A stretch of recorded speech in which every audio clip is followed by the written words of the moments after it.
சிம்மத்தை பொறுத்த வரைக்கும் ஒரு ஆதிக்கம், ஆளுமை, பண்பு அதெல்லாம் வந்து உங்கள்கிட்ட சூப்பராக இருக்கும். ஒழுக்கம்னா இவங்ககிட்ட பார்த்து கற்றுக்கலாம், நிறைவு அப்படின்னா இவங்களை பார்த்து கற்றுக்கலாம். அப்படிங்கிற மாதிரி ஒரு தனித்துவம் அப்படின்னா இவங்கள மாதிரி இருக்கும். நிறைய பேருக்கு பார்த்தீங்கன்னா இந்த டைம் ஆஃப் பீரியட்ல கடன் ஏற்படக்கூடிய ஒரு காலகட்டமாக இருக்கும். குழந்தைங்களுக்காக கடன் வாங்கினேன், என்னுடைய குடும்ப சந்தோஷத்துக்காக கடன் வாங்கினேன், பூர்வீகத்தில் ஒரு வீடு இருக்கு அதை கட்டுறதுக்காக கடன் வாங்கினேன். குடும்ப உறவுகள் உங்களுக்கு நல்லபடியாக வேணும்னு நினைச்சீங்கன்னா விட்டு கொடுத்து பொறுமையாக போகிறது நல்லது.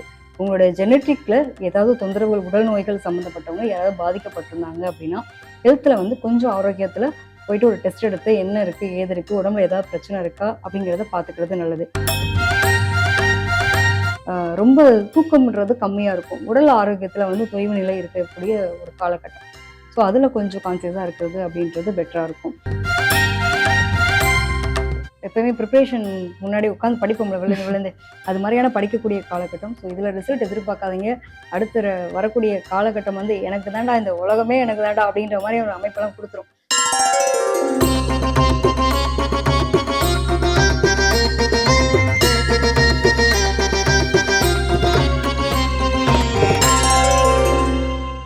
சிம்மராசிக்காரர்களுக்கு இந்த சனி பெயர்ச்சி எப்படி இருக்கு? நிச்சயமா இவங்களை பொறுத்த வரைக்கும் காலச்சக்கரத்துக்கு 5ஆம் இடம். இவங்களுக்கு எப்படின்னா இப்ப எப்படி தாய் தகப்பன்னு சொல்ற மாதிரி கடகராசிக்கு சொன்னோமா, இவங்களுக்கு வந்து சூரியன் ஒரே வீடு, எனக்கு நிகழ் வேற யாரும் இல்லப்பா அப்படின்ற கூடிய நபர்கள் தான். ஸோ பொதுவாகவே வந்து சிம்மத்தை பொறுத்த வரைக்கும் ஒரு ஆதிக்கம், ஆளுமை, பண்பு அதெல்லாம் வந்து உங்கள்கிட்ட சூப்பரா இருக்குங்க. ஒழுக்கம்னா இவங்ககிட்ட பார்த்து கத்துக்கலாம், நிறைவு அப்படின்னா இவங்களை பார்த்து கத்துக்கலாம். அப்படிங்கிற மாதிரி ஒரு தனித்துவம் அப்படின்னா இவங்கள மாதிரி இருக்கும். ஸோ இந்த ஆளுமை, பண்பு எல்லாத்துலயுமே வந்து ரொம்ப பெர்ஃபெக்டா ஒரு சூப்பரான ஒரு ஆளா பாக்குறோம் அப்படின்னா நம்ம சிம்மத்துல பிறந்தவங்கள சொல்லுவோம். இவ்வளவு சொல்லிதான் நம்ம எங்களை உட்கார வச்சிருக்காங்க, ஆல்ரெடி கேது வந்து எங்களை படாத பாடுபடுத்திட்டு இருக்கு, இதுல நீங்க வேறையா அப்படின்னு நம்மளை பார்த்து கண்டிப்பா சொல்லுவாங்க. கேது வரும்போது நல்ல ஞானத்தை கொடுப்பாங்கப்பா. பொதுவாகவே வந்து ராசிக்கு மேல வரும்போது என்ன ஆகும் அப்படின்னா கேது வந்திருக்கிறதுனால ஞானம்ன்றது கிடைக்க போகுது. ஸோ இவங்களுக்கு பாத்தீங்க அப்படின்னா அஷ்டம சனியா வரக்கூடிய அமைப்பு அப்படிங்கிறது உண்டு. ஸோ அஷ்டமத்துல சனி வருது அப்படின்னாலே பயப்படக்கூடிய நிலைதான் இல்லையா? ஏன் பொதுவாகவே வந்து எல்லாரும் பயப்படுற மாதிரி இவங்க என்னப்பா எங்களை மட்டும் வச்சு எல்லாரும் செய்றீங்க அப்படிங்கிற மாதிரி நிறைய கும்பராசி எடுத்துக்கிட்டாலும் சரி, சிம்மராசி எடுத்து வச்சு பதம் பார்த்துட்டு இருக்காங்க ராகுக்கு எது இருக்கிறதுனால அப்படிங்கிற மாதிரி ஒரு நிலை உண்டு. ஒன்றும் இல்லைங்க, நல்ல அனுபவ பாடுங்க. ஸோ எப்படி இருக்க போறோம், வாழ்க்கையில என்ன மாதிரி விஷயங்களை நான் கத்துக்கிட்டேன், என்ன லேர்ன் பண்ணியிருக்கேன், இந்த டைம் பீரியட்ல நான் என்ன பண்ணணும் பண்ணக்கூடாது அப்படிங்கிறத சொல்லிக்கக்கூடிய ஆசானா தான் வந்திருக்காங்க. ஸோ அஷ்டமத்துல வரக்கூடிய சனி என்ன பண்ணும் அப்படின்னா இவங்களுக்கு நிறைய பேருக்கு பார்த்தீங்கன்னா இந்த டைம் ஆஃப் பீரியட்ல கடன் ஏற்படக்கூடிய ஒரு காலகட்டமாக இருக்கும். குழந்தைங்களுக்காக கடன் வாங்கினேன், என்னுடைய குடும்ப சந்தோஷத்துக்காக கடன் வாங்கினேன், பூர்வீகத்தில் ஒரு வீடு இருக்கு அதை கட்டுறதுக்காக கடன் வாங்கினேன், பாதியில் எழுப்பிட்டேன் நின்று போச்சு அதுக்காக ஒருத்தவங்ககிட்ட போய் நின்னேன். நான் அவமானம் அசிங்கத்தை தாங்காத ஆளு, சும்மாவே சுயகௌரவம் மரியாதைன்னு எல்லாத்திலையும் எக்ஸ்பெக்ட் பண்ணக்கூடிய ஆளு. இந்த காலகட்டம் நீ அப்படிலாம் எக்ஸ்பெக்ட் பண்ணிடுவியா அப்படின்ற மாதிரியான நிலையா இருக்கும். அதாவது நான் பொதுவாக சொல்வேன், இந்த டைம் பீரியட்ல வந்து உங்களுக்கு நிறைய பாடங்கள் கிடைக்கும்னு சொல்லியிருக்கேன். விட்டு கொடுக்கணும்னா என்ன தெரியுமா, வாழ்க்கையில நீ எவ்வளவு பெரிய அரசனா இருந்தாலும் முன்னாடிக்கு நீ புருஷன் தான் அப்படிங்கிற ஒரு நிலைய இந்த டைம் ஆஃப் பீரியட் சொல்லிக் கொடுக்கும். ஸோ கேது வரும்போது 7ஆம் இடத்துல ராகு இருக்கும். என் ஒய்ஃப் தானே திட்டட்டுமே அப்படின்னு தன்மையா போயிட்டாங்கன்னா நிறைய பேருக்கு ஃபேமிலி லைஃப் நல்லா இருக்கும். இதுல வந்து சனி வேற அப்படி இந்த லவ் வந்துட்டு என்ன ஆகும்னா லவ்வபுல்லா கொண்டு போயிடுச்சு அப்படின்னா ப்ராப்ளம் இல்லை. இல்ல நான் யார் தெரியுமா, எனக்கு குரு சூரியன் கிட்டத்தட்ட பாத்தீங்கன்னா நீயா நானான்ற அந்த போட்டிலாம் இருக்கும். காதல்ல வந்து உங்களுக்கு எதுவுமே இருக்கக்கூடாது.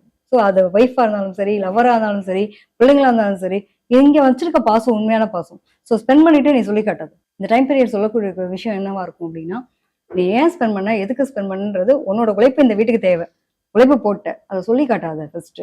அது ஒண்ணு. இது வந்து ஒய்ஃப் கிட்டே போயிட்டு உனக்கா நான் இவ்வளவு பண்ணல, நீ என்னை மதிக்கவே மாட்டேற, நீ சம்பாதிக்க ஆரம்பிச்சுட்டு தும்புதான் இருக்கு, இந்த வார்த்தை ஏத்துக்க முடியுமா? இந்த டைம் பீரியட்ல என்னமோ யாருமே எனக்கு மரியாதை கொடுக்கல அப்படிங்கிற ஒரு கான் பீரியடா இருக்கும். ஸோ அதை பத்தி நீங்க ஃபீல் பண்ணாதீங்க. இந்த டைம் ஆஃப் பீரியட்ல ஒரே விஷயம் என்ன அப்படின்னா, குடும்ப உறவுகள் உங்களுக்கு நல்லபடியா வேணும்னு நினைச்சீங்கன்னா விட்டு கொடுத்து பொறுமையா போறது நல்லது. உங்களுடைய ஜெனட்டிக்ல ஏதாவது தொந்தரவுகள், உடல் நோய்கள் சம்மந்தப்பட்டவங்க யாராவது பாதிக்கப்பட்டிருந்தாங்க அப்படின்னா அது சார்ந்த ஒரு 40+ 60+ இருக்கீங்க அப்படின்னா ஹெல்த்ல வந்து கொஞ்சம் ஆரோக்கியத்துல போயிட்டு ஒரு டெஸ்ட் எடுத்து என்ன இருக்கு, ஏது இருக்கு, உடம்புல ஏதாவது பிரச்சனை இருக்கா அப்படிங்கிறத பாத்துக்கிறது நல்லது. இந்த டைம்ல போய் நான் அடிச்சு பிடிச்சி மல்லுக்கிட்டு என்னோட சொத்துக்கெல்லாம் நான் வாங்கிட போறேன், என்னோட அப்பா வந்து சின்ன பையனுக்கு தான் எழுதி தருவேன்னு சொல்லிட்டு இருக்காரு, இதெல்லாம் வேண்டாம், போய் சண்டை போட்டு வாங்கிட்டு வந்துடலாம் அப்படின்லாம் பிளான் பண்ணாங்கன்னா அந்த டைம் பேர் கிடைக்காது. ஸோ முடிஞ்ச அளவுக்கு பொறுமையா இருக்கிறது பெட்ரு. சண்டை போட்டோம்னா உறவு உடைஞ்சு போகும். ஸோ பொறுமை நிதானம் ரொம்ப ரொம்ப அவசியம். கேது இருக்க வரைக்கும் உங்களுக்கு வந்து எல்லாமே சுருக்கமா இருக்கும். என்னை எப்படி இருந்து ஒரு காட்டுக்கு சிங்கம் வந்து இப்படி ராஜா மாதிரி அதோட தோரண கர்ஜனை எல்லாமே வேற லெவல். திடீர்னு வந்து வேற ஒருத்தன் ஆதிக்கம் பண்ணா என்ன ஆகும்? நான் இருக்கிற இடமே அது ஆளே இல்லாத காட்டுல ராஜாவா இருந்து என்ன பிரயோஜனம் அப்படிங்கிற மாதிரி ஒரு மனநிலைக்கு இப்ப தள்ளப்படுவாங்க. ஸோ இதெல்லாம் நீங்க கொஞ்சம் ஹோல்ட் பண்ணிக்கோங்க. இது வந்து ஒரு அனுபவ பாடம் தான். எல்லாமே நல்லதுக்கு தான் அப்படிங்கிற நம்பிக்கையை மட்டும் அவங்க எடுத்துட்டா போதுமானது. ஒவ்வொரு விஷயத்துலயும் ஒரு சுருக்கம் இருக்கும், ஒரு மன விரக்தி இருக்கும், காயங்கள் இருக்கும். பணம் மட்டும் பெரிய அளவுல பாதிக்கப்படக்கூடிய சூழ்நிலைகள் இருக்கும். அதாவது பணத்தை வந்து பெருசா முதலீடு போய் எங்கேயோ லாக் பண்ற மாதிரி. கடன் வாங்கிட்டா ஒண்ணும் இல்லை, உங்க சொல்லி வாக்கு கொடுத்துட்டு அவர் தவறாத ஆள். யாருக்காவது உதவி பண்ணது கர்ண பரம்பரைன்னு ஏன் சொல்லுவாங்க? பெரிய சார் வந்து கர்ண பரம்பரை எல்லாத்தையும் கொடுத்துட்டு இருப்பாரு. அது மாதிரி உங்களுக்கு அந்த சுயமரியாதை கௌரவம் ரொம்ப முக்கியம். யாரும் கேட்டுட்டா இல்லைன்னு சொல்ல மனசு வராது. இவங்களுக்கு இல்லைன்னா பரவாயில்லைங்க, இந்த காலகட்டத்துல என் ஃப்ரெண்டு ஒருத்தர் இருக்கான்ல, அவன் கேட்டான், அதுக்காக நீங்க கொடுத்துறீங்களா சார்? அவன் கரெக்டா வட்டி கட்டிடுவான் சார், நான் என்னன்னாமே நீங்க கொடுங்க. இந்த வாக்குறுதிகள் இப்ப கொடுக்க கூடாது. இது ரொம்ப பெரிய பஞ்சாயத்து. ஜாமீன் நிக்க கூடாது, யாருக்குமே ஜாமீன் நிக்க கூடாது. இன்னொன்னு வந்து சப்போர்ட்டிவா வேற நிற்பாங்க. அவன் பேருக்காக நான் எல்லாம் பாத்துக்கிறேங்க, ஒன்னும் பிரச்சனை இல்லை. இந்த டைம்ல எல்லாம் யாருக்கும் வாக்குறுதியும் கொடுக்க கூடாது. ஏன் இவ்வளவு தூரம் சொல்றேன்னா, இந்த இவ்வளவு பிரச்சனை இவங்க சந்திக்கிறதுக்கு தயாரா இருக்காங்க. கௌரவத்துக்காக இந்த வேலையெல்லாம் செய்வாங்க. அதே மாதிரி இதெல்லாம் கொஞ்சம் ஏற கட்டிட்டு ஹெல்த்தை மட்டும் கொஞ்சம் கான்சியஸா பார்த்துக்கணும். ரொம்ப தூக்கம்ன்றது கம்மியா இருக்கும். உடல் ஆரோக்கியத்துல வந்து தொய்வு நிலை இருக்கக்கூடிய ஒரு காலகட்டம். ஸோ அதுல கொஞ்சம் கான்சியஸா இருக்கிறது அப்படின்றது பெட்டரா இருக்கும்.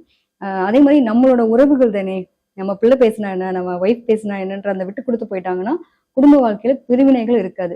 சில பேருக்கு பார்த்தோம் அப்படின்னா தேவையில்லாத ரிலேஷன்ஷிப் எல்லாம் வர்றதுக்கான காலகட்டம். கொஞ்சம் கவனமாக, சனி பார்த்துட்டே இருக்காரு. எங்கேயாவது கூட நீங்க கனெக்ட் ஆறீங்க அப்படின்னா பதம் பார்த்து விட்டுருவாரு. ஸோ நிறைய பேருக்கு நான் சொல்லிட்டே இருக்கேன், பழைய காதெல்லாம் திரும்பி எட்டி பார்க்குங்க, கவனமா இருங்க அப்படின்னு. பொதுவாக வந்து இவங்களுக்குலாம் ஏன் அப்படி சொல்றோம் அப்படின்னா, முடிஞ்சு போன காதெல்லாம் திரும்பி ரீஎன்ட்ரி கொடுக்கறதுலாம் வாய்ப்பு இருக்கு. நம்ம நிறைய இடங்களை சொல்லிட்டு இருக்கோம். அவங்க ஒரு கல்யாணத்துக்கே வழியை காணோம், என்ன ஏன் மேம் இப்படிலாம் எங்களை வந்து புலம்ப வைக்காதீங்க அப்படின்னு பல பேர்லாம் சொல்லுவாங்க. ஆக்சுவலா இந்த டைம் ஆஃப் பீரியட் உண்மையிலேயே அவங்களுக்கு அந்த மாதிரி கனெக்டட் எல்லாம் ஏற்படக்கூடிய ஒரு காலகட்டமா இருக்கு. ரொம்ப கவனமா இருக்கிறது ரொம்ப நல்லது அப்படிங்கிற ஒரு விஷயம். இதுங்களை பொறுத்த வரைக்கும் உடல் ஆரோக்கியத்துல ரொம்ப கவனமா இருக்கணும். இந்த டைம் பீரியட்லாம் ஒரே விஷயம் என்னன்னா, எக்ஸசைஸ் பண்ணணும். இதனால நீங்க உட்காந்து வீட்டுக்குள்ளேயே உட்காந்துட்டு இருக்கீங்க, நான் உட்காந்துட்டு இருக்க வேலை பாக்குறேன் அப்படின்னா சோம்பேறித்தனத்தெல்லாம் தூக்கி ஏற கட்டிட்டு காலைல 8 மணிக்கு தான் நான் எந்திரிப்பேன் அப்படின்னா ஒரு 6 மணிக்கு எந்திரிச்சு கொஞ்சம் அப்படி சூரிய உதயத்தை பார்த்துட்டு ஒரு வாக்கபிள் போயிட்டு வரது ரொம்ப பெஸ்ட். இந்த டைம் ஆஃப் பீரியட் எவ்வளோக்கு எவ்வளோ வந்து ஹெல்த் கான்சியஸ் மஸ்ட். அதே மாதிரி சூரியனை பார்க்கணும், சூரியனை பார்த்தே ஆகணுங்க. ஏன் அப்படி சொல்றேன் அப்படின்னா, இந்த கேது வரும்போது ஒரு தடையை கொடுக்கக்கூடிய ஒரு அமைப்பு உண்டு. இன்னொன்று சனி பகவான் பார்க்கக்கூடிய பார்வை அப்படிங்கிறதுமே சரி. ஸோ இவங்களுக்கு வந்து உடல் ஆரோக்கியத்துல பரம்பரை சார்ந்த விஷயங்கள் கவனமா இருக்கணும்னு சொல்லியிருக்கோம். ஸோ இவங்களுக்கு எவ்வளோ வந்து இவங்களோட உடலுக்கு தனிப்பட்ட முறையில ஒரு இடத்துக்கு போறோம், எல்லாரும் ஒரு ஒரு விதமான சாப்பாடு சாப்பிட்றாங்க அப்படின்னா அது இவங்களுக்கு பிடிக்குதுன்னா கூட அந்த இடத்துல கண்ட்ரோல் பண்ணணும். ஸோ இவங்களுக்கு ஏதாவது ஒரு வகையில் அது பிரச்சனையை கொடுத்துடலாம். அன்டைம்ல பர்டிகுலர் எடுத்துட்டோம், அந்த அன்டைம்ல சாப்பாடு வாங்கிட்டு வந்து சாப்பிட்றது, பிரியாணியா நான்வெஜ்ஜா, அந்த நான்வெஜ் பிரியர்கள்லாம் பார்த்தோம்னா அன்டைம் இந்த டைம் பீரியட்லாம் ரொம்ப கவனமா இருக்கும். ஸோ கடவுள் வழிபாடு, பிரயாணங்கள் நிறைய எடுத்துக்கிறது, கோவில் வழிபாடுகள் கண்டிப்பா பார்த்தீங்கன்னா நிறைய பேர் இந்த சனி பயிற்சிக்கு அப்புறம் பார்க்கும்போது மோஸ்ட் ஆஃப் நாங்க ஆல்ரெடி எங்களுக்கு முன்னாடியே சனி பயிற்சி ஆனதுன்னு நான் சொல்லிட்டே தான் இருக்கேன். நிறைய பேருக்கு வந்து கோவில் பயணங்கள் இந்த காலகட்டத்துல என்னடா நாத்திகம் பேசிட்டு இருந்தவங்களாம் கடவுள் நம்பிக்கை இருக்குன்ற மாதிரி ஆகுறாங்கன்ற அளவுக்கு ஒரு பெரிய மாற்றத்தை பார்க்கக்கூடிய தன்மை பார்த்தீங்க அப்படின்னா சிம்மத்துக்கு இருக்கும். என்னன்னா ஒரு விஷயம், ஒரு மாதிரி எப்பயுமே நம்ம ராஜாவா இருந்துட்டோம் இல்லையா, நம்மளை யாருமே மதிக்கலையோ அப்படிங்கிற ஒரு கில்ட்டி ஃபீலும், தனக்குள்ள ஒரு லோன்லியான ஒரு சிறுமைப்படுத்துற மாதிரி இந்த பீரியட் வந்து அவங்க ஃபீல் பண்ணுவாங்க. ஆனா அதெல்லாம் வரி பண்ணிக்க தாழ்வு மனப்பான்மை வரும், அதெல்லாம் தூக்கி தூர ஏற போட்டுருங்க. அவ்வளவுதான். அடுத்து வரக்கூடிய காலகட்டம் எல்லாருக்கிட்டையும் சுமூகமா போயிட்டா இவங்களுக்கு பிரச்சனை. உண்மையிலேயே என்னன்னா இந்த உறவுகளால ஒரு பெரிய அவமரியாதை சந்திப்பாங்க இந்த காலகட்டம். எத்தனை பேரை நான் நம்பினேன், எல்லாருக்கும் நான் செஞ்சிருக்கேன் எனக்கு கெட்டவன்ற பேரு. ஒரே ஒரு விஷயம் தான், நம்ம எல்லா ராசிக்கும் சொன்ன மாதிரி சனி பகவான் என்ன பண்ணுவாரு அப்படின்னா, இவங்கெல்லாம் உன் லைஃப்ல தேவையில்லாத இதெல்லாம் வந்து தேவையில்லாத ஆணிதான், நான் எடுத்து விட்டுறேன், நீ கவலையப்படாது, உனக்கு ஃபோக்கஸ்டா நீ உன் லைஃப் சுமூகமா கொண்டு போ. இவங்கெல்லாம் உனக்கு முன்னாடி வந்து உனக்கு படம் காட்டிட்டு பின்னாடி உன்னை பத்தி ஒரு வாழ்க்கையில மிகப்பெரிய குளிப்பறிக்கக்கூடிய எதிரிகள் தான் இவங்க, அதனால நீ அவங்க நம்பாத அப்படிங்கிற மாதிரி நிறைய உறவுகள் பிளவுபடும் இந்த காலகட்டம். ஆனா அது நன்மைக்கேன்னு நன்மைக்கே. ஒரே விஷயம் எங்கன்னா, உங்களுடைய கோபம், உங்களுடைய ஆத்திரம், ஹஸ்பண்ட் ஒய்ஃபு ஆமா இந்த ஆளுக்கு வேற வேலையே இல்லை, எப்ப பாரு ரூல்ஸ் போறாருன்னு கத்துறாங்க அப்படின்னா இந்த காலகட்டம் வந்து வேற வழி இல்லாம அவங்களுடைய இயலாமையினுடைய வெளிப்பாடு, அதை புரிஞ்சுக்கணும். இதே வந்து ஒரு ஹஸ்பண்டா இருக்கு, ஒய்ஃபுக்கு சிம்மராசியா நிச்சயமா அவங்க வந்து டைம் பார்க்காம ஒர்க் பண்ணிட்டு வர்றாரு, நமக்காக தானே ஒர்க் பண்றாங்க, இதுல புரிஞ்சுக்கலாமே. ஏன்னா 7ஆம் இடத்துல ராகு, பாம்பு படம் எடுக்கும். அதனால முடிஞ்ச வரைக்கும், ஏன்னா உங்களுக்கு டைம் ஸ்பெண்ட் பண்ணவே முடியாது. எனக்கு டைம் ஸ்பெண்ட் பண்ணல, ஏதோ சம்திங் சீக்ரெட்ஸ் இருக்குமோ அப்படிங்கிற மாதிரியான ஒரு சந்தேகம்லாம் வரும். ஸோ சந்தேகம்ன்றத கொடுக்காம இருந்தாங்கன்னா பார்ட்னர் கூட பிரிவினை இல்லாம இருக்கும். இந்த மாதிரி விஷயங்கள்லாம் சொல்லியிருக்கீங்க. இதுல கவனமா இருக்கணும், உடல்நிலை சொல்லியிருக்கீங்க, உறவுகளால போய் பிரச்சனை கண்டிப்பா வரும்னு சொல்லியிருக்கீங்க, நிச்சயம். எதுக்கும் ஜாமீன் நிக்க கூடாது சொல்லிட்டீங்க, correct. ரெக்கமெண்டேஷன் நோ நோ அதுவும் சொல்லிட்டீங்க. ஆமா. So, எதுலயுமே முன்னாடி போய் நின்னு பண்ணக்கூடாது இல்லையா? மத்தவங்களுக்கு போய் ஒரு வாக்கு தரது, இந்த வேலைகள்லாம் சிம்மராசி பண்ணாம இருந்தாலே அவங்களோட சனிப்பெயர்ச்சி வந்து இனிதா போகும்னு சொல்லியிருக்கீங்க. இதை மீறி அவங்க என்ன மாதிரியான வழிபாடுகள் வந்து செய்யலாம்? நிச்சயமா இது வந்து எக்ஸாமுக்கு எப்பயுமே ப்ரிப்பரேஷன் முன்னாடி உட்காந்து படிப்போம்ல விழுந்து விழுந்து அது மாதிரியான படிக்கக்கூடிய காலகட்டம். ஸோ இதுல ரிசல்ட் எதிர்பார்க்காதீங்க. அடுத்த வரக்கூடிய காலகட்டம் வந்து எனக்கு தாண்டா இந்த உலகமே எனக்கு தாண்டா அப்படின்ற மாதிரி ஒரு அமைப்பெல்லாம் கொடுத்துரும். ஸோ அதை பத்தி கவலைப்பட வேணாம். கொஞ்ச நாளைக்கு பொறுமை நிதானம் அவசியம். ஒரு இன்னைக்கு ஒரு இடத்துல தடுக்கி விழுந்துட்டோன்றதுக்காக நம்ம அப்படியே ஆயிட போறது கிடையாது. ஃபர்ஸ்ட் அந்த தன்னம்பிக்கை மட்டும் நீங்க ஆல்ரெடி விடாத ஆளு. இந்த டைம் பீரியட்ல நீ எல்லாம் ஒரு ஆளான்னு கேட்டு எல்லாருமே தன்னம்பிக்கையை தட்டி தட்டி உட்கார வச்சிருவாங்க. நான் என்னைக்கும் நான் ராஜா தான், எங்க இருந்தாலும் நான் ராஜா தான் அப்படிங்கிற மாதிரி இருந்தாங்கன்னா சூப்பர். ஆக்சுவலா பார்ட்னர் பயங்கரமா பாத்துப்பாங்க. இது எவ்வளவு பெரிய கொடுப்பேன் சிம்மராசிக்காரர்கள் வந்து நிச்சயமா. பார்ட்னர் வந்து ஒரு ஆள் எங்களால ஒரு ஆளுக்கு அவ்வளவு அழகா பார்த்துக்கூடிய தன்மையெல்லாம் இருக்கும். இவங்களை பொறுத்த வரைக்கும் விநாயகர் வழிபாடு ரொம்ப சிறப்பு. விநாயகர் கேது இருக்கிறதுனால முடிஞ்ச வரைக்கும் விநாயகர் வழிபாடு எங்க போனாலும் சரி, எந்த காரியத்தை துவங்கினாலும் சரி, புதிய முயற்சிகளை மட்டும் இந்த டைம்ல கொஞ்சம் ஹோல்ட் பண்ணு. என்ன வேலை செஞ்சுட்டு இருக்கீங்களோ அப்படியே போங்க. பெருசா வந்து இதை பெருசு பண்ணிடலாம், பிரான்ச்சைஸே பண்ணிடலாம் அப்படின்றதெல்லாம் வேண்டாம். கொஞ்சம் பொறுமை நிதானமா கொண்டு போனீங்க அப்படின்னா பெட்டரா இருக்கும். விநாயகருக்கு வந்து ஒரு சிதற தேங்காய் போட்டுட்டு உங்களுடைய காரியங்களை ஆரம்பிக்கட்டும். அதே மாதிரி ஒரு அருகம்புல்லுக்கு இணையான விஷயம் எதுவுமே கிடையாது. ஸோ ஒரு அருகம்புல்லை வச்சுட்டு விநாயகருக்கு ஒரு சிதற தேங்காய் சங்கடகர சதுர்த்தி வழிபட்டுட்டு போயிட்டு இருந்தாங்கன்னா வாழ்க்கை அமோகமா இருக்கும். எந்தவித பிரச்சனையும் இல்லை. முடிஞ்சது அப்படின்னா பிள்ளையார்பட்டி போயிட்டு வந்தாங்க உங்களோட வாழ்க்கையில திருப்பம் உண்டு. பிள்ளையார்பட்டி போயிட்டு வந்தேன். ஓகே.